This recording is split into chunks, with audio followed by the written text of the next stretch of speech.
My advocacy, it's all about be a warrior for children with cancer in collaboration with Cancer Warrior Foundation and Corporation Philippines.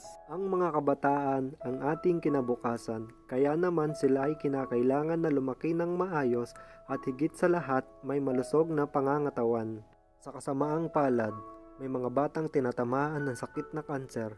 Bagamat ito ay may lunas at nagagamot, sa kada 3 oras, isang pamilya ang nawawalan ng anak dahil sa sakit na ito.